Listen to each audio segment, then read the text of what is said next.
আপনাদের সবাইকে আমন্ত্রণ জানাচ্ছি চ্যানেল 24 এর সপ্তাহান্তের আয়োজন আরন্ড সিমেন্ট মুক্ত কণ্ঠ অনুষ্ঠানে। আপনাদের সাথে আছি আমি রাহাত মিনহাজ। আমরা এই অনুষ্ঠানে কথা বলি প্রতি সপ্তাহের যে সকল আলোচনা প্রবাহ থাকে তার বাইরের একটু বিষয় নিয়ে, আমরা বলতে পারি অফ ট্র্যাকের একটি বিষয় নিয়ে, চলমান রাজনীতি এবং ঘটনা প্রবাহের বাইরের বিষয় নিয়ে আমরা কথা বলি। আজকে আমরা কথা বলতে চাই এই অনুষ্ঠানে চলমান শিল্প, সংস্কৃতি এবং গানের বিষয় নিয়ে, এবং এই বিষয়ে কথা বলার জন্য আমাদের স্টুডিওতে আমন্ত্রণ জানিয়েছি আমাদের দুজন বিশেষ অতিথিকে। আমাদের সাথে আছেন জনাব লতিফুর রহমান শিবলি, কবি, গীতিকার ও ঔপন্যাসিক। আমাদের সাথে আছেন কিজি তাহানিন, লেখক। আমি একটু আলোচনা শুরু করতে চাই জনাব লতিফুল ইসলাম শিবলি। আপনাকে দিয়ে আলোচনাটা শুরু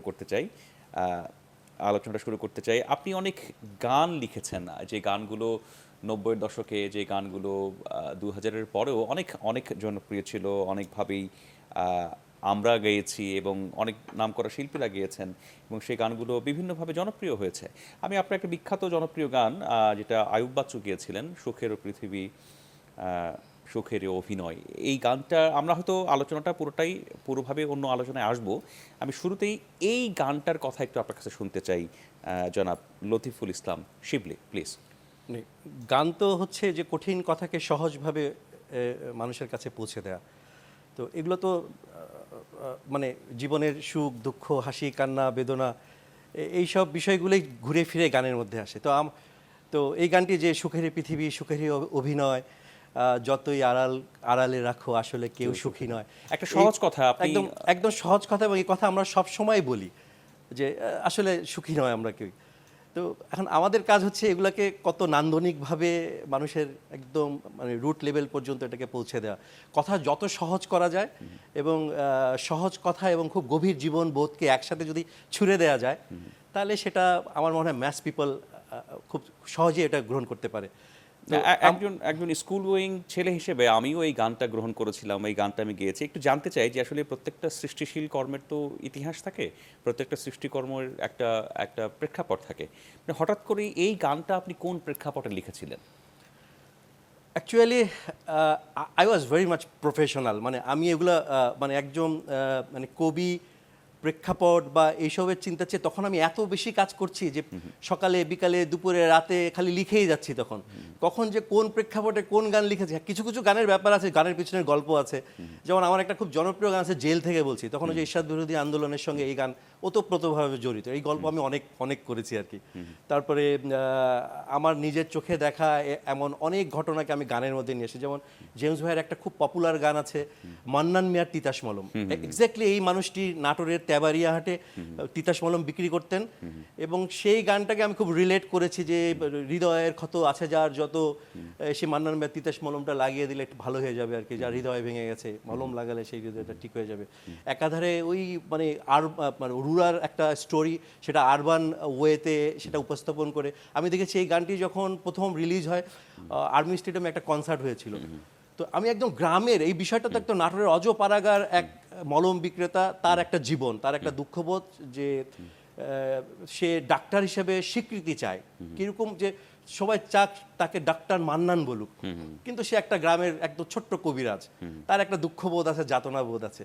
তো সেটাই রক ফর্মে যখন জেমস ভাই সামনে 20-25 হাজার ইয়াং জেনারেশন, ওই 90s-এর ইয়াং জেনারেশনের সামনে যখন গাইছিল, আমি দেখলাম যে পুরা উত্তাল স্টেডিয়াম একসঙ্গে মান্নান মিয়ার তিতাস মলম বলে গাচ্ছে। তা আমার মানে আমি বলবো যে এটা আমার কৃতিত্ব ছিল এটাই, যে আমি ওই সময়ে আমি মানে আমাদের গ্রামীণ এবং যে গল্পগুলো মানে কেউ জানতো না বা যে গল্পগুলো আড়ালে থাকে, আমি ওগুলোকে আমার গানের ভিতর দিয়ে নিয়ে এসেছি। এইভাবে বিভিন্ন সংগ্রামের কথা, 90 দশকের আন্দোলনের কথা, মানে সমসাময়িক ওই সময়টাকে আমি আমার গানের ভিতর দিয়ে খুব সহজভাবে তুলে এনেছিলাম। একটি ছোট্ট বিষয় জানতে চাই, মানে আপনার যে গানগুলোর কথা আমি একটু দেখছিলাম, আমি একটু পড়ছিলাম, বেশিরভাগ গানই আয়ুব বাচ্চু গেয়েছেন, জেমস গেয়েছেন।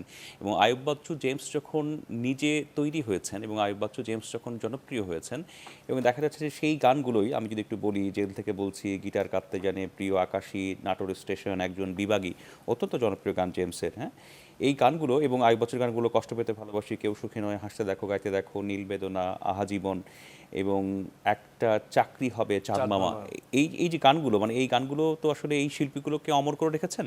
যদি আইয়ুব বাচ্চুকে আমরা হারিয়েছি, জেমস এখনও গাচ্ছেন, কয়েকদিন আগে ঢাকা ইউনিভার্সিটিতে গাইলেন, আপনার গানগুলোও গেয়েছেন।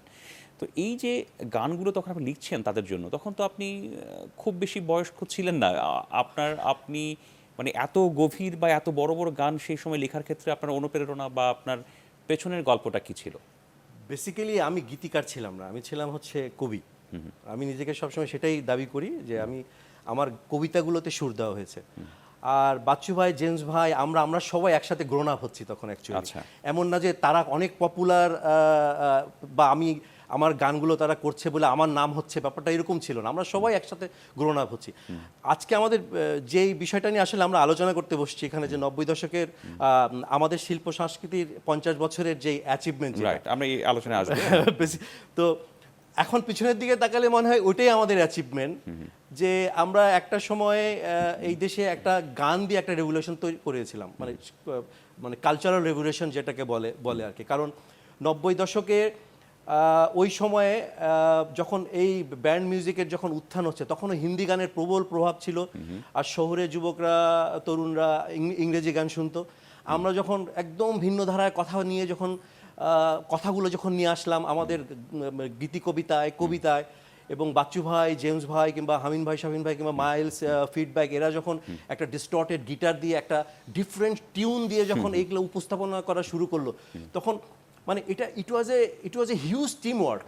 মানে গানে, কবিতায়, ইনস্ট্রুমেন্টে, থ্রোয়িংয়ে, এক্সপ্রেশনে, সব কিছু মিলিয়ে এটা শুধু এই না যে এটা শুধু গান ছিল। 90 দশক জুড়ে নাটকের কথা বলতে পারি, তখন পথনাটক, সব কিছু মিলিয়ে ইট ওয়াজ এ মানে রেভুলেশন অ্যাকচুয়ালি। তো এখন খুব লাগে যে গর্ববোধ হয় যে এরকম একটা রেভুলেশনের সঙ্গে আমি জড়িয়েছিলাম। আপনি ওতপ্রোতভাবে যুক্ত ছিলেন, জড়িত ছিলেন। আমরা এই অভ্যুত্থান বলি, এই রেভলিউশন নিয়ে আমরা আরও গল্প শুনবো আপনার কাছ থেকে। আমি একটু আসতে চাই কিজি তাহনিন আপনার কাছে। আপনি একজন পেশায় উন্নয়ন কর্মী এবং লেখক, আপনি লিখে যাচ্ছেন। এরই মধ্যেই আপনি 3টি গল্পগ্রন্থ বের হয়েছে।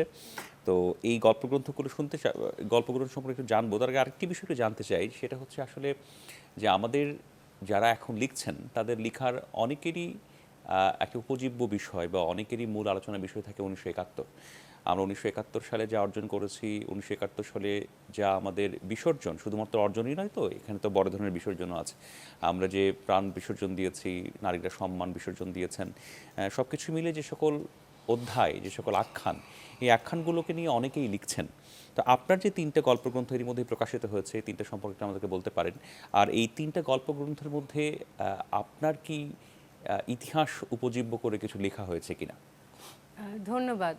আমি আসলে খুব মন দিয়ে শুনছিলাম। 90-এর কথা শুনলে তো আমাদের নস্টালজিয়া আসে না, যে অনুষ্ঠান শুরুর আগে আমরা আলোচনা করছিলাম যে আমরা এক সময়ে আর বড় হয়েছি, যে গানগুলো শুনে আমরা একসাথে একটা জায়গায় কিন্তু দাঁড়িয়েছিলাম, আমাদের বোধের জায়গাটা একসাথে কোনোভাবে যুক্ত ছিল, মানে সংযুক্ত ছিল।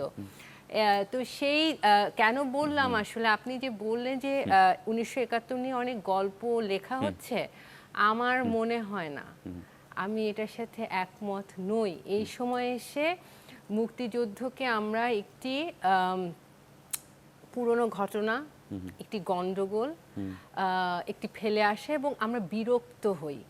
এটার একটা কারণ হচ্ছে আমরা আমাদের সময়ের মতন করে, আমাদের সময়ে এসে আমরা যেভাবে মুক্তিযুদ্ধকে দেখতে চাই, আমরা ওভাবে আসলে প্রেজেন্ট করতেই পারছি না। তো সে কারণে আমাদের আসলে দেখেন, মুক্তিযুদ্ধ, এটা আমার বলতেই হবে। আমি কি লিখেছি আমি সেটাতে আসছি, কারণ এটা প্রাসঙ্গিক। মুক্তিযুদ্ধ তো শুধু সম্মুখ যুদ্ধ না, যেটা আপনি বললেন, এটাতে অনেক বিসর্জন আছে, শোকের গল্প আছে, প্রাপ্তির গল্প আছে। তো যুদ্ধের গল্প একটা, আর যারা দুইভাবে যুদ্ধ হয়েছে, সাধারণ মানুষের যাপিত যে জীবন ছিল, সেটা কিন্তু আরেকটা যুদ্ধ। সেই আমার কাছে সব সময় সেটা আমার আরেকটু জানার আগ্রহ থাকে। তো আমার প্রথম যে বইটা, ইচ্ছের মানচিত্র, সেখানে একটি গল্প এসছে একদম মুক্তিযুদ্ধকে ডিরেক্ট। একটা ছেলে লঞ্চে উঠেছে, ঢাকা থেকে আসবে বলে খুলনার দিকে, তাকে পাক হানাদার বাহিনী বের করে নিয়ে আসে, তাকে মেরে ফেলবে, নদীর ধারে দাঁড় করে, এবং সেই মুহূর্তে সে বাঁচতে পারে কি পারে না। এটা এটা খুব কাছের মানুষের গল্প, আমার শোনা গল্প, সেটাকে আসলে আমি ফিকশনে রূপ দিয়েছি। তো আমার নতুন বইতেও একটা গল্প আছে, প্রেমের গল্প, কিন্তু সেটার কনটেক্সটটা হচ্ছে একজন হিন্দু এবং একজন সেখানে পুরান ঢাকার একজন মুসলমান মহিলা ওই দেশ মানে মুক্তিযুদ্ধ শেষ হবার পর সে ভারতে চলে যাচ্ছেন, সেই সময় তাদের ক্রাইসিসের গল্প। ঠিক ওই যুদ্ধের গল্প হয়তো আমার লেখা হয়নি, আমার বারবার মনে হয় যুদ্ধ আমাদেরকে যা দিয়ে গেছে বা ফেলে গেছে, যে বোধের জায়গা, 90-এর সেই গণ অভ্যুত্থান, সেসব আমার গল্পে বারবার আসে, কারণ সেটাকে আসলে মানে অতিক্রম করে আমি আসলে দেখতে পারি না, তো বারবারই চলে আসে নানাভাবে যুদ্ধ আমার আমি একটু গল্পে। আপনার গল্পের কথা শুনলাম, আমি একটু সাহিত্যের কথায় আসি। আপনি সাহিত্য চর্চা করছেন, নিশ্চয়ই সাহিত্য পাঠও করছেন। আমিও একজন নগণ্য পাঠক, আমিও একটু পড়াশোনা করি। তো আমার কাছে মনে হয়েছে যে, বা আমি এখন যে অবজার্ভ করি আর কি, যে আমরা কি মুক্তিযুদ্ধ ভিত্তিক এবং মুক্তিযুদ্ধের বাইরেও আমরা কি বর্তমান সময়ে এসে 2021 সালে এসে গত 10 বছরে, 15 বছরে বা 20 বছরে আমরা কি সেই রকম সাহিত্য পাচ্ছি? আমরা কি সেরকম সাহিত্য তরুণ প্রজন্ম, ইয়াং জেনারেশন যারা পড়ছে, যারা পড়তে চায়, তাদের সামনে কি আমরা উপস্থাপন করতে পারছি? আপনার কি মনে হয়? দেখেন, কালকে না খুব ইন্টারেস্টিং, আমার কালকে আব্দুল্লাহ আবু সাইদ স্যারের সাথে কথা হয়েছিল একটা প্রসঙ্গে। উনি বলেছে সব সময় সাহিত্য পাঠ করে কম মানুষ। ওকে, এটা সময়ের সব সময় আমি ওনাকে এই একই প্রশ্ন করেছিলাম, খুব মজার, যে তো উনি বলেছে যে 10% এর শতকরা 10 ভাগের বেশি জনগণ কখনো বই পড়ে না, আগেও পড়েনি। তোমরা ভেবো না যে আমাদের সময় পড়েছে সেটা খুব গ্লোরিফাইড সময় ছিল, বা তোমাদের সময় পড়ছে না।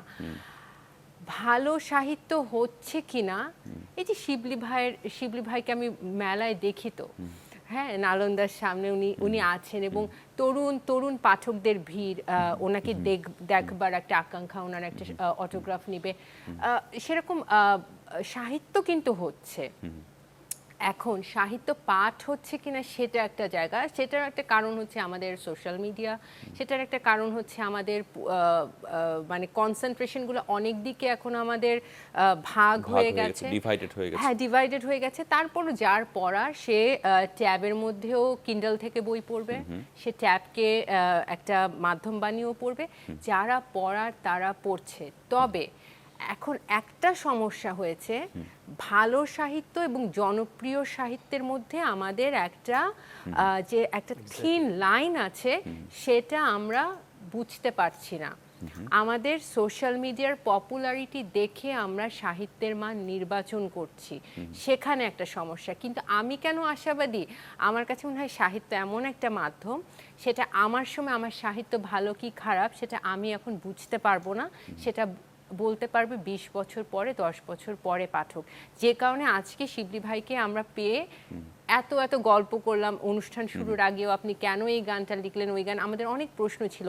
সেই সময়ে আমার মনে হয় আপনি এগ্রি করবেন যে আপনি বোঝেননি আপনার গানগুলো কালোত্তীর্ণ হবে কিনা। আমরাও জানি না যে সাহিত্যগুলো এই মুহূর্তে হাইপ তৈরি করছে, সেগুলো আসলে কালোত্তীর্ণ হবে কিনা, বা আমার গল্পগুলোই টিকে থাকবে কিনা, আমি জানি না। তার জন্য সময়ের প্রয়োজন আছে। আপনি এই তথ্যটা খুব ভালো বলেছেন, যে আসলে আব্দুল্লাহ আবু সাঈদ স্যারের রেফারেন্স দিয়ে, যে সবসময় হয়তো পাঠকের সংখ্যাটা 10% বা এর আশেপাশেই হয়তো অবস্থান করে, কিন্তু আবার শ্রোতা তো বেশি। জনাব শিবলি, আমি বলতেই চাই যে আসলে আপনার গান যখন আমরা শুনেছি, তখন তো আমরা শুধু শিল্পীকে চিনেছি, আমরা আসলে গানের কথককে, গানের লেখককে আসলে আমরা এভাবে চিনতাম না। আজকে আপনাকে সরাসরি দেখে আমার নিজেরও খুব ভালো লাগছে, আমি নিজেও খুব আপ্লুত। একটি বিষয় জানতে চাই আপনার কাছে, যে আপনি 90-এর দশকের যে বিপ্লবের কথা বললেন, 90-এর দশকের যে অভ্যুত্থানের কথা বললেন, এটা কি 2000-এর পরে এসে 2000 থেকে 2010, 2010 থেকে 2020 শুধুমাত্র আপনি নন, আপনাকে আমরা এখন আর নিয়মিত গানে পাই না, নিয়মিত আপনি গান লিখছেন কিনা আমার পুরোপুরি জানাও নেই, কিন্তু আপনারা যে ধারাটা তৈরি করেছিলেন, আপনারা যে হাইপটা তৈরি করেছিলেন, আপনারা যে একটা স্ট্যান্ডার্ড তৈরি করেছিলেন, সেটা কিন্তু হারিয়ে গেল। এর পেছনে মূল কারণটা কি? এর পিছনে তো নিশ্চয়ই কারণ আছে। প্রথম কথা হচ্ছে যে আমরা এমন একটা সময়ের ভিতর দিয়ে আমরা বড় হয়েছি, সময় আমাদের অনুকূলে ছিল।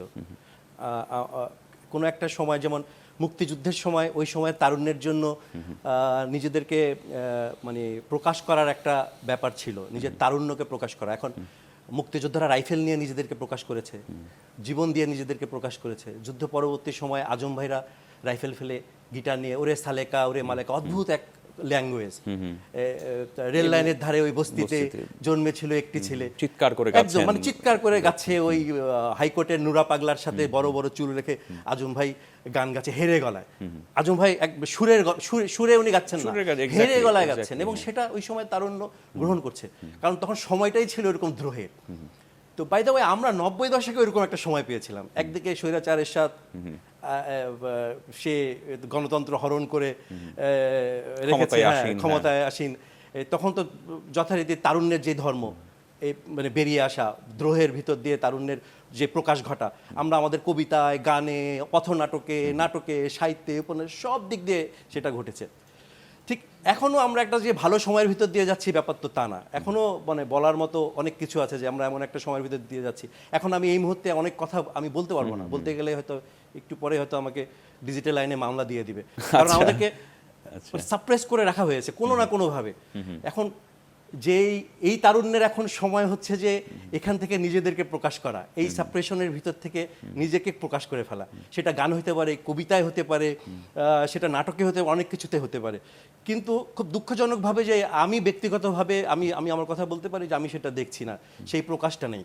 সবাই নীরবে নিভৃতে খুব আরামে পাশ কাটিয়ে, সমাজের অনেক বৈসাদৃশ্য আছে, অনেক ঝামেলা আছে, এগুলোকে পাশ কাটিয়ে গা বাঁচিয়ে নিজেকে প্রকাশ করছে। আপোষকামী একটা প্রকাশ আছে এখন, এই আপোষকামিতার ভিতর দিয়ে কিন্তু তারুণ্যের প্রকাশ। সামাজিক অনেক ঘটনার প্রবাহ নিয়েও গান হতো। আমরা সেলাই বালিকাদের নিয়ে গান গাইতে দেখছি জেমসকে। হ্যাঁ, আমাদের সমাজে কিন্তু বর্তমানে এরকম অনেক চরিত্র আছে, অনেক ঘটনা আছে। কিছু মেয়ে নির্যাতিত হয়েছে, আগুন দিয়ে পুড়িয়ে মারা হয়েছে, হ্যাঁ একদম, এবং সীমান্তে অনেক ঘটনা ঘটছে, সীমান্তে মানুষ মারা যাচ্ছে, এবং অনেকেই নানা ধরনের কি বলবো, নানা ধরনের অনাচারের শিকার হয়ে বা নির্মমভাবে প্রাণ বিসর্জন দিচ্ছে। এমন ঘটনা কিন্তু আমাদের সমাজে ঘটছে। আমি যদি আবরার ফাহাদের কথা বলি, এটা একটা বড় ঘটনা, যে ঘটনায় কিছুদিন আগে কোর্টের রায়ও হয়েছে। তো এই ঘটনাগুলোকে তুলে আনার মতো, গান গাওয়ার মতো, এই জন্য আমি দায়ী করছি এই সময় তারুণ্যকে, যাদের এখন I have done my job. 90 দশকে আমার যতটুকু করার ছিল আমি করেছি। এখন যারা মানে মেইন স্ট্রিমিং নিয়ে যারা কাজ করছে, তারা যদি এখন এই কাজগুলোতে মানে তাদের এই পার্টিসিপেশনটা যদি এরকম না হয়, তাহলে হবে না। কত কি আছে। আমি আমার লাস্ট উপন্যাসটা আমি উৎসর্গ করেছি আবরার ফাহাদকে। আমি যখন উৎসর্গ করছি, অনেকে না শিবলি ভাই এটা করেন না, এটা করতে গেলে আবরার ফাহাদের নামে বই উৎসর্গ করতে গেলে অনেকে আপনার বই পড়বে না, আপনার অনেকে আছে যারা এটা পছন্দ করবে না, বা পলিটিক্যাল একটা রং দেয়া হবে। তো আমি সেটা শুনিনি। না, কোনো ঘটনার প্রবাহে পলিটিক্যাল চরিত্র থাকতেই পারে, কিন্তু আমাদের রাজনীতি তো এটা আমাদের ব্লাডের মধ্যে, আমরা জাতিগত, আমরা একটা পলিটিক্যাল নেশন, আমাদের রাজনীতির ভিতর দিয়ে আমাদের উত্থান ঘটেছে, আমরা পলিটিক্যাল নেশন। আমাদের মধ্যে রাজনৈতিক প্রকাশ থাকবেই, আমাদের লেখা টেখায়, আমাদের কবিতা, সব কিছুতে আমাদের রাজনৈতিক প্রকাশ থাকতেই হবে। আমরা রাজনৈতিক নেশন আমরা। তো এখন কথা হচ্ছে যে এখনকার সময়ের এই তারুণ্য যদি সেই ভূমিকা যদি না পালন করে, এই যে মানে কাটা তারের উপরে একটা মেয়ে ঝুলে আছে, কবির সুমন গান লিখেছেন, হ্যাঁ কবির সুমন করেছেন, কিন্তু এটা যে কত বড় একটা সাবজেক্ট, এটা নিয়ে শত শত গান হওয়ার কথা ছিল। এটা দিয়ে চারণ কবিদের মতো গিটার নিয়ে আমাদের গায়করা মাঠে ঘাটে গেয়ে বেড়াবে। এবং ইভেন আমি যদি আপনি খেয়াল করে দেখেন, বাংলাদেশি গণজাগরণ মঞ্চের মতো এত বড় একটা জাগরণ ঘটে গেছে। হ্যাঁ, গণজাগরণ মঞ্চের এত বড় একটা প্রতিবাদ, এই প্রতিবাদ সামান্য একটা স্ফুলিঙ্গ থেকে সারা দেশব্যাপী ছড়িয়েছে এবং সারা দেশে একটা আলোড়ন সৃষ্টি হয়েছে। গণজাগরণ মঞ্চকে নিয়ে আমরা সেরকম গান দেখিনি, না হয়নি, গান হয়নি। এত বড় একটা জাগরণের ঘটনা ঘটে গেল, এত বড় প্রতিবাদের ঘটনা ঘটে গেল, হ্যাঁ আমরা কিন্তু সেরকম গান পেলাম না। আমি জানি না সাহিত্যে আসছে কিনা, কিজি তাহনিন কিছু বলবেন কিনা। ঘটনাটা তো আসতেই পারতো। না, যেটা আলোচনা করছিলাম, দেখেন যখন মুক্তিযুদ্ধ শেষ হলো, তখন ডাকসু থেকে নাট্যচক্র হলো না, যেটা আমরা আলোচনা করছিলাম, নাট্যচক্রের সূত্র ধরে আমাদের গল্প হচ্ছিল। প্রতিটা সময় 90-এর আমি জানি ঢাকায়, আমরা শুধু ঢাকা কেন্দ্রিক কথা বলছি কেন, ঢাকার বাইরে পথনাটক হয়েছে, হয়ে তখন স্বৈরাচার বিরোধী আন্দোলনের একটা স্ট্রং একটা মাধ্যম ছিল, মানে প্রতিবাদের, তাই না? প্রতিটা সময় আপনি যদি 60-এর দশক থেকে ধরি, কারণ 70-এর রিফ্লেকশনটা তো 60 থেকে শুরু হয়েছে, আপনার আহমেদ সফা বলেন, হ্যাঁ, তারপরে আমরা পরের দিকে পেয়েছি শহীদুল জহিরকে, তারপরে হাসান আজিজুল হক, আখতারুজ্জামান ইলিয়াস, আমি লেজেন্ডের কথাই বলছি, জহির রায়হান, সবাই কিন্তু এই যেটা আমাদের রাজনৈতিক বোধটা জাতিগতভাবে খুবই স্ট্রং, আমাদের সেটা রিফ্লেকশন হয়েছে। যত ধরনের আমাদের আন্দোলন আমাদের কিন্তু সংস্কৃতির মাধ্যমে এসেছে। আমাদের এখন প্রবলেমটা হয়ে গেছে কি, আপনার যেসব ইস্যুতে কথা বলছেন, ফেসবুকে 2 লাইনের স্ট্যাটাস লেখার পর আমাদের কাজ শেষ। আমাদের আমরা কি ওখানেই থেমে যাচ্ছি। এখন আমি শিবলি ভাইয়ের সাথে সহমত যে তরুণদের এখানে দায় আছে, তরুণদের আগের প্রজন্মদের দায়ও আছে। আমি অত্যন্ত বিনীতভাবে বলছি, আমাদের শিক্ষার জায়গায় সমস্যা আছে, আমরা বইয়ের বোঝা চাপিয়ে দিয়েছি পাঠ্যপুস্তকের, আমরা সংস্কৃতিকে একটি দূরের আত্মীয় করে এক্সট্রা কারিকুলার অ্যাক্টিভিটি করে সরিয়ে দিয়েছি। যে বাচ্চাটা সঙ্গীত শিল্পী হয়ে বড় হতে চেয়েছে, তার এদেশে কোনো জায়গা নেই, তাকে ডাক্তার বা ইঞ্জিনিয়ার হয়ে মাঝে মাঝে গান চর্চা মানে করতে হবে। একেবারেই জীবন ঘনিষ্ঠ যে সকল বিষয় সৃষ্টিশীলতা থেকে দূরে রেখে যেভাবে তাকে তৈরি করা যায়। কিন্তু সঙ্গীত কেন জীবন ঘনিষ্ঠ হবে না? আমি একজন লেখক, হ্যাঁ, আমি এই আলোচনায় আসতে চাই আপনার কাছে, কিন্তু আমাদের একটা বিরতির সময় হয়েছে। আমি বিরতিতে ফেরত এসেই আপনার কাছ থেকে এই সম্পর্কে আরো শুনবো। নিশ্চয়ই। দর্শক, আপনারা দেখছেন মুক্তকণ্ঠের সময় হলো একটা বিরতির, ফিরছে একটু পরেই, আমাদের সাথেই থাকুন।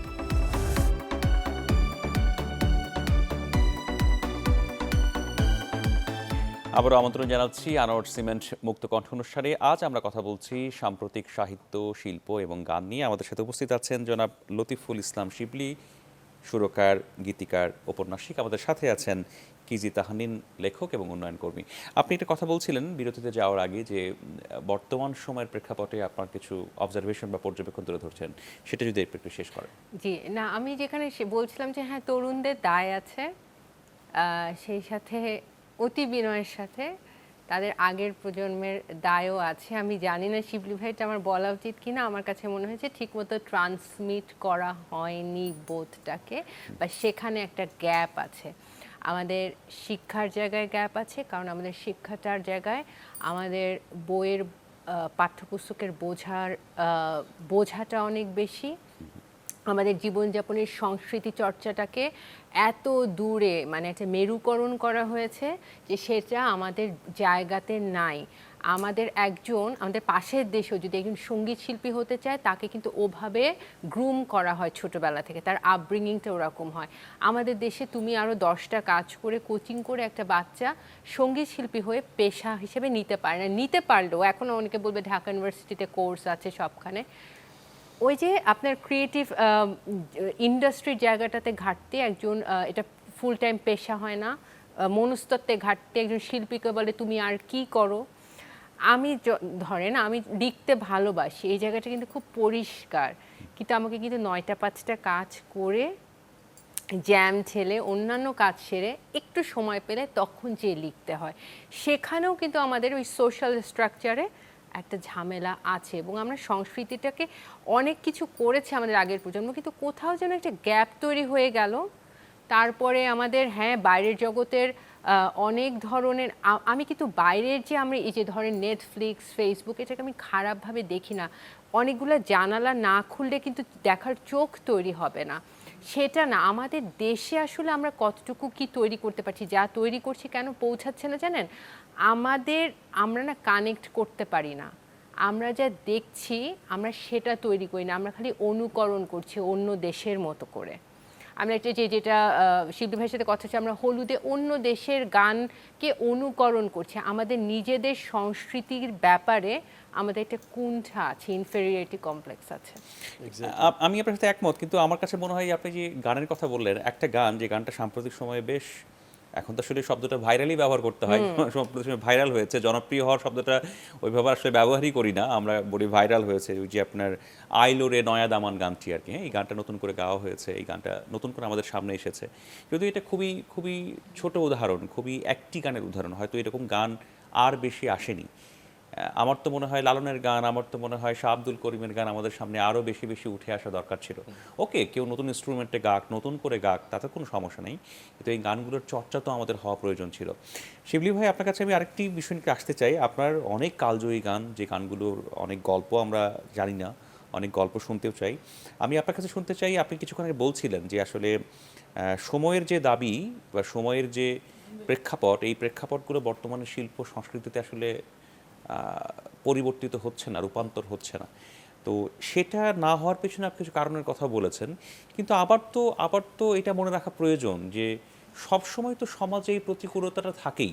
যেমন আপনি আমাদের ব্রেকে একটা গল্প বলছিলেন যে আপনার যে জেল থেকে বলছি গানটি, এই গানটিও তো আপনি একটা বড় প্রতিকূল পরিস্থিতির মধ্য থেকেই লিখেছিলেন। তাহলে প্রতিকূলতাকে জয় করার আমাদের ইচ্ছা আর কেন নয়? আপনি যদি এই গানের গল্পটা আমাদেরকে বলে এই প্রশ্নের উত্তরটা একটু দেন। জেল থেকে বলছি খুব জনপ্রিয় একটা গান, যেটা জেমস ভাইয়ের মানে প্রথম হিট গান যেটাকে বলা হয়, মানে ম্যাসিভ হিট গান। এটা লেখা সুর করা দুটাই আমার ছিল। তো বেসিক এইটার প্রথম এই গানটি আমি প্রথম লিখেছিলাম দেয়ালে। আচ্ছা, দেয়ালে হচ্ছে 90 দশকে সেই উত্তাল সময়, এটা 87, 88 এই সময়কার ঘটনা। তখন আমি এরশাদ বিরোধী আন্দোলন একদম তুঙ্গে তখন। হ্যাঁ, তখন আমাদের সব ছাত্র নেতাদেরকে যখন জেলে এক রাতে সবাইকে ধরে নিয়ে গেল, তার আগে বা তারপরে একটা ইলেকশন হওয়ার কথা ছিল, ছাত্র সংসদ ইলেকশন। আমি নাটোরের কথা বলছি এটা। তো তখন ওই রাতে আমি নাটোরের দেয়ালে দেয়ালে এই গানটা এই কথাটা লিখেছিলাম, যে জেল থেকে বলছি, তারপরে নিচে বিভিন্ন ছাত্র নেতাদের নাম দিয়ে জেল থেকে বলছি। তো তার মানে কি, মানে আমার ভিতর থেকে এই কথাটা কেন বেরিয়েছে, একটা প্রতিকূলতার ভিতর দিয়েই তো। তো সেরকম প্রতিকূলতা তো আমরা এখন আসলে অনেক বেশি ফেস করছি, অনেক রকমের প্রতিকূলতা আছে, আমরা ঠিকমতো কথা বলতে পারছি না, আমাদের উপরে অনেক রকমের আইন কানুন, অনেক রকমের প্রতিবন্ধকতা তৈরি করা হয়েছে, যে কারণে হোক, রাজনৈতিক কারণেই হোক আর যেই কারণেই হোক। তো এগুলোকে অতিক্রম করার দায়িত্ব হচ্ছে তারুণ্যের। ও যে একটু আগে একটা কথা বলছিল, সেগুলো আপনাদের জেনারেশনের দায় আছে। সময় আসলে কেউ কারোর হাতে তুলে দেয় না। রাইট, সৃজনশীল সৃষ্টিশীল মানুষ, তাদেরকেও তো এগিয়ে আসা উচিত। তারাও তো বিভিন্ন ফর্মে পারে, অর্থাৎ সরাসরি না হলেও বিভিন্ন ফর্ম। আমরা জানি যে পাকিস্তান আমলে কি আমাদের প্রতিকূলতা ছিল না? পাকিস্তান আমলে তো প্রবল প্রতিকূলতা ছিল, তাই না?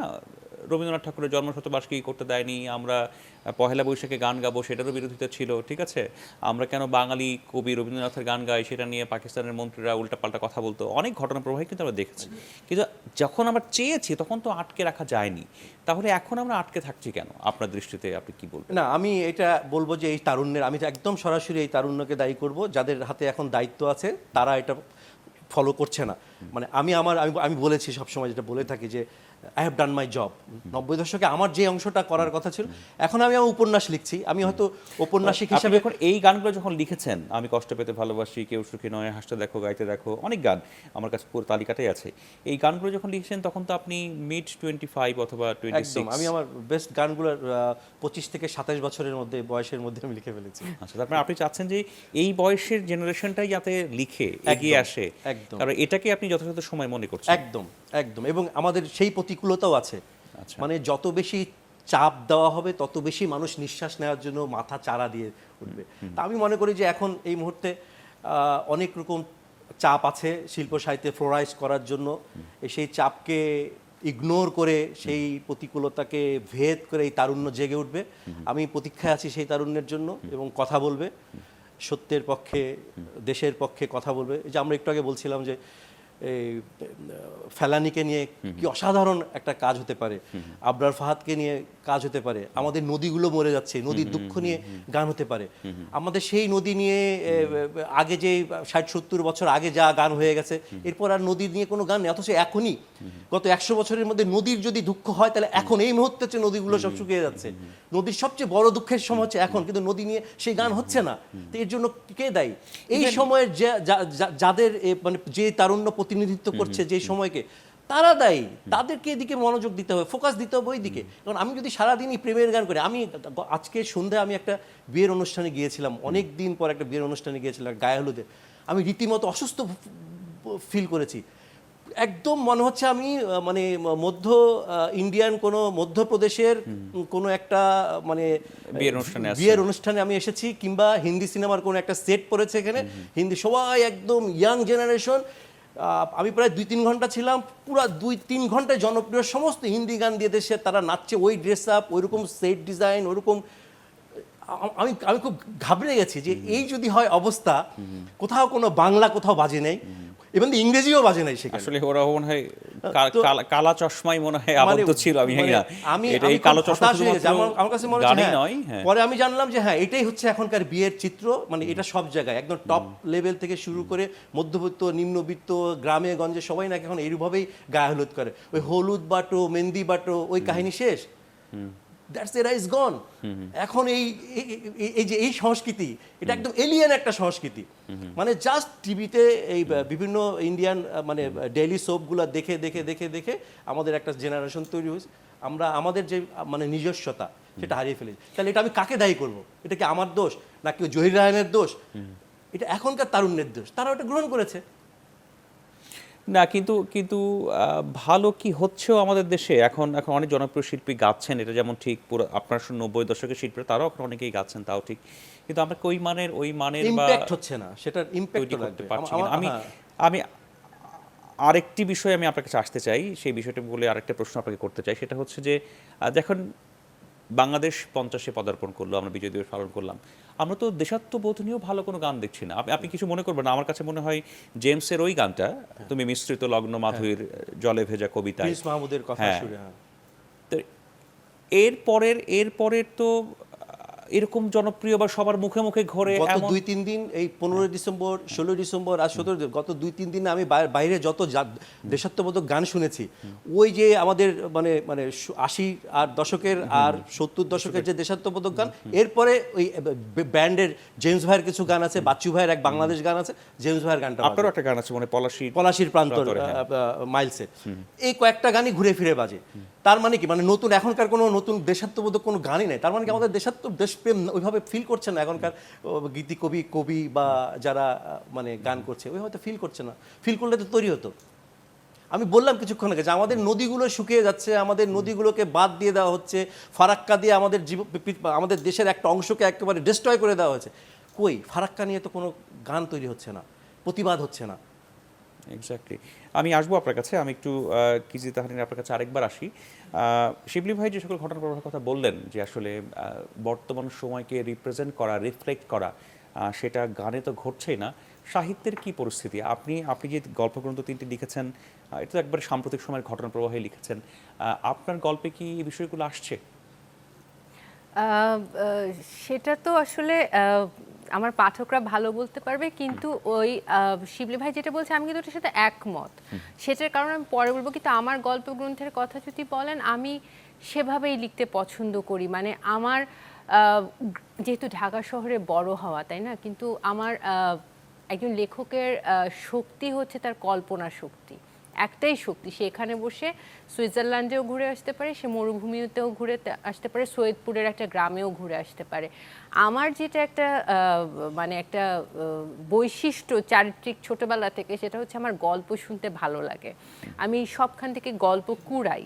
তো সেটা যেখান থেকে আমি পারি, আমি খেয়াল করেছি ইদানিং যে ট্রেন্ডটা আমার হয়েছে বা আমার গল্পের মধ্যে, সেটা হচ্ছে আমার দেশের আনাচে কানাচে যে চরিত্রগুলো আছে, যেমন অন্ধ একজন ক্যানভাসার, আমি তার যে অন্ধ ক্যানভাসার, কিন্তু সে সময় বলে দিতে পারতো এবং সময়টা অ্যাকুরেট, কোনোদিন ভুল হয়নি। সে সিনেমার ক্যানভাসিং করে, সে দাঁতের মাজনের ক্যানভাসিং করে। আমার গল্পের চরিত্র সে। আমার গল্প হচ্ছে বিন্নাকুড়ি বলে একটা জায়গা আছে, বিন্নাকুড়ির হাট, সেখানে একটা লোক আসতো একটা ছোট্ট আতর আর সুরমা নিয়ে, 1 টাকার ঈদ। সেই গ্রামের মানুষরা বসে থাকতো যে সেই 1 টাকার ঈদ হবে। আমার গল্প সেটাই আসে। আমার বড় হওয়া একটা কলোনিতে, সেই কলোনির জীবনে, সেই 90-এর গল্প, আমার এটা নিয়ে লিখতেই ভালো লাগে। আমি মানে আমার যেটা পার্সোনাল একটা ইনসাইট লেখক হিসেবে, আমি পৃথিবীর লেখক হব, কিন্তু আমি বাংলাদেশকে রিপ্রেজেন্ট করব। আমি একজন স্টাইলিশ লেখক হতে চাই। বাংলাদেশকে আমি in a very good style আমি রিপ্রেজেন্ট করতে চাই। বাহ, দারুণ। না, আপনার যে চেষ্টা, আপনার যে চর্চা, এই চর্চাকে আমরা সাধুবাদ জানাই। নিশ্চয়ই আপনি হয়তো যেভাবে লিখছেন, যেভাবে এগোচ্ছেন, সেটা হয়তো একসময় তার যথাযথ মূল্যায়ন হবে। আবারও ফেরত আসি জনাব শিবলি আপনার কাছে।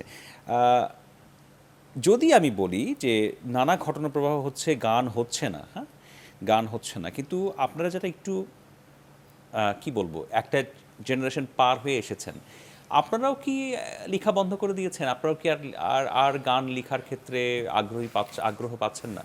না, ওই একটু ওর কথা রেশ ধরেই বলি। ও বলছিল যে আপনারা আপনাদের জেনারেশনকে কিছু দিয়ে যাবে, মানে কেউ কাউকে কোনো কিছু দিয়ে সময় তুলে দেওয়া যায় না, সময়ের মধ্যে দিয়ে নিজেকে দাঁড়াতে হয়, সময়ের প্রতিকূলতায় স্রোতের বিপরীত দিকে দাঁড়াতে হয়। যারা দাঁড়ায় তো তারাই তখন মানে মানে মানে ওই সময়ের ইতিহাস তৈরি করে। সমাজের স্রোতের বিপরীত দাঁড়ালে ইতিহাসটা তৈরি হয়। তো এখন যাদের ইতিহাস তৈরি করার দায়িত্ব, তারা স্রোতের সাথে সাথে ভেসে যাচ্ছে, স্রোতের বিপরীত মুখে দাঁড়াচ্ছে না। তো এই কথা আমি বারবারই বলবো, কারণ আমরা এমন ভেসে যাওয়ার সংখ্যা কি বেশি আপনার? অনেক বেশি, অনেক বেশি। আমি এখন পর্যন্ত এটা 90 এমন ছিল না, 90 তো আমি ঢাকা শহরে পালিয়ে এসেছি। আমার নামে 8টা মামলা ছিল 90 দশকে। ছাত্র অবস্থায় আমি পালিয়ে এসেছি। তো কি জন্য আমি আমার লাইফের আমার শিক্ষাবর্ষ আমি ওই সময় পরীক্ষা দিতে পারতাম না, রাতে বাসায় থাকতে পারতাম না। তার মানে আমি কি করেছি? এখন মনে হয় যে ঘরের খেয়ে বনের মোষ তাড়িয়েছি। এখন পিছনের দিকে তাকালে মনে হয় এটা না করলে হয়তো ভালো ছিল। কারণ সেই রাজনীতি, সেই প্রেক্ষাপট, সেই আত্মত্যাগ আমার আজকের জায়গায় দাঁড়িয়ে আমার মনে হচ্ছে বৃথা গেছে। তো হয়তো বৃথা যায়ও নাই, কারণ আমি আমার সময়ের যেই কাজটা আমার করা দরকার সেটা আমি করেছি। আজকের তারুণ্যের তার যে কাজটা করার দরকার তাদেরকে সেটা করতে হবে। সেটা এখন রাজপথে নেমে হলেও করতে হবে, সেটা তার কবিতায় করতে হবে, সেটা তার গানে, গিটারে, নাটকে, হোয়াট এভার, সেলুলয়েডে সে যেমনে পারে তাকে তার মানে মানে ইতিহাস তাকে রচনা করতে হবে, তাকে কেউ তুলে দিবে না। জনাব শিবলি, আপনি একাধারে এখন কবিতাও লিখছেন, আপনি উপন্যাসও লিখছেন। এই কবিতা এবং উপন্যাস, গান তো এক ধরনের কবিতায়, অর্থাৎ আপনি তো কবিতা চর্চার সঙ্গে দীর্ঘদিন ধরেই আছেন নিঃসন্দেহে আর কি, কিন্তু উপন্যাস যে চর্চা আপনি করছেন, এই উপন্যাসগুলোর প্লট সম্পর্কে যদি আমাদের একটু বলেন, আপনার উপন্যাসের প্লটগুলো কি এবং সেই প্লটগুলো কোন প্রেক্ষাপট থেকে আপনি বেছে নিয়েছেন? আমি এখন পর্যন্ত আমার 5টি উপন্যাস বেরিয়েছে। 5টি উপন্যাসই খুবই আনইউজুয়াল প্লট আমি বেছে নিয়েছি। আমার প্রথম প্লটটা ছিল দারবিশ। সেই দারবিশের স্টোরির লাইনটা ছিল যে বাংলাদেশ থেকে আমেরিকা একটা কালচারাল রেভলিউশন হয়েছিল, যেটাকে হিপ্পিজম বলে আর কি। 60s 70s একটা হিপ্পিজম ছিল, যেটাকে কাউন্টার কালচার যেটাকে বলা হয় মানে গ্রামাটিক্যালি। তো বাংলাদেশের একটা ছেলে, সে ওই সময় আমেরিকায় যায়, সেই কাউন্টার কালচারের সঙ্গে সে জড়িত হয়ে পড়েছিল এবং পুরো গল্পটা হচ্ছে সেখান থেকে। ওই প্রেক্ষাপটে যে একটা বাংলাদেশি চোখ দেয়, কারণ মানে 60s 70s American 60s 70s এটা ভেরি ফ্যাসিনেটিং। মানে আমরা ওই সময় ওদিকে তাকিয়ে থাকতাম। ওই সময় Pink Floyd, Beatles, Pink Floyd, সারা দুনিয়া তখন অস্থির তাদের ইয়েতে, তো আমরা ওদিকে তাকিয়ে থাকতাম।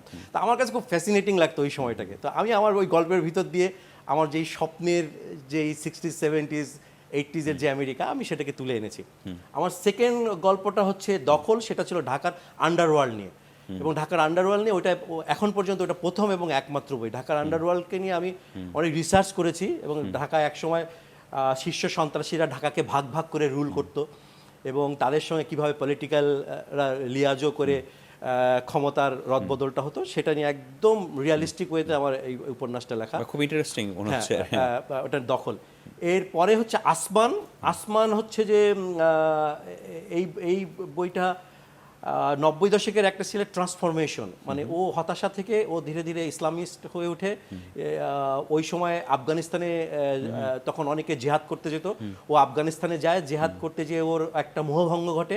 তারপর ও 9/11 ঘটে, 9/11-এ তখন আমেরিকানদের হাতে ধরা পড়ে। Then he has been sent to Guantanamo Bay. এইরকম একটা জার্নির ভিতর দিয়ে একটা বাংলাদেশি ছেলে কিভাবে চিন্তা করে, সেই গল্পটা হচ্ছে আসমান। এর পরের গল্পটা হচ্ছে রাখাল। রাখাল হচ্ছে যে it was like the last victim of সতীদাহ প্রথা। হ্যাঁ, আমি সতীদাহ প্রথার ওই সময়ে ঐতিহাসিক প্লট। ঐতিহাসিক প্লট, হ্যাঁ। তো ওই সময় মানে হিন্দুদের মধ্যে দুটা গ্রুপ ছিল। একদল চাইতো যে সতীদাহ প্রথা যাতে না উঠে, তারা চাইতো যে হ্যাঁ ওরা এইভাবে তাদের চলমান থাক, হ্যাঁ তাদের কন্যা যায় জননীদেরকে তারা চিতায় আগুনে পুড়িয়ে মারবে, স্বর্গ লাভ করবে। আরেক দল, তাদের খুব সংখ্যায় কম, রাজা রামমোহন রায়ের মতো এরকম একদল মহৎ প্রাণ মানুষ, তারা চেষ্টা করছে সমাজ সংস্কারক। আমি একদম ইতিহাসের ভিতর দিয়ে আমি একটা গল্প বলেছি আর কি, একটা মেয়ের সতীর জীবনকে বলেছি। সর্বশেষ গল্পটা হচ্ছে ফ্রন্টলাইন। রোহিঙ্গাদের নিয়ে, রোহিঙ্গারা যদি স্বাধীনতা আন্দোলন করে তাহলে সেটা কেমন হবে, তাদের এই সশস্ত্র আন্দোলনটা কেমন হবে, সেটার একটা গল্প বাহ, বলেছি আমি। খুবই চমৎকার। আমি একটু তাহনিন, কি যে তাহনিন আপনার কাছে আসতে চাই, আপনার কি লেখা বা আপনার আগামী প্রজেক্টগুলো কি আসছে, আমরা কি পাবো? আচ্ছা, আমার আমাদের একটু সময় কম, আমরা 1-1.5 হ্যাঁ, মিনিটের মধ্যে নতুন শেষ করব। হ্যাঁ। পাণ্ডুলিপিটা জাস্ট জমা দেওয়া হয়েছে, আশা করছি বইমেলায় আসবে, মানে 2022-এ। এটার নাম হচ্ছে 1.5 নম্বরই, 1 নম্বরিও না 2 নম্বরিও না, 1.5 নম্বরই। 1.5 নম্বরই। হ্যাঁ, এটা একটা সৈয়দপুর অঞ্চলের একটা কমিউনিটি, যারা ওই যে ছোটবেলায় আমাদের কসমেটিক্স নিয়ে আসতো না, মানে ঘরে বানানো lipstick, nail polish, snow cream, সেই এক কমিউনিটির গল্প নিয়ে 1.5 নম্বরে সেটা আমরা একটা করবো। সেটা একটা গল্প, 9টা বড় গল্প নিয়ে, এবং 9টা গল্পেরই কনটেক্সট হচ্ছে প্রেম। কিন্তু আমি যেভাবে প্রেমকে দেখি, প্রেমকে আমি যেভাবে ধারণ করি নানা ফর্মে, সেই বইটা আসছে পাঠক সমাবেশ থেকে 1.5 নম্বরই। অসংখ্য ধন্যবাদ কিজি তাহানিন, লেখক এবং উন্নয়ন কর্মী। ধন্যবাদ জানাচ্ছি লতিফুল ইসলাম শিবলি, কবি, গীতিকার ও ঔপন্যাসিক। আপনাদের দুইজনের মতামতের জন্য ধন্যবাদ, এবং আপনারা যে সকল বিষয়ে কাজ করছেন তার সাফল্য কামনা করছি। অনেক ধন্যবাদ। দর্শক, আনোয়ার সিমেন্ট মুক্ত কণ্ঠের আয়োজন আজকে শেষ করছি, এখানেই শেষ করছি। পরবর্তীতে নিশ্চয়ই আপনাদের সঙ্গ পাবো, আবার দেখা হবে। শুভরাত্রি।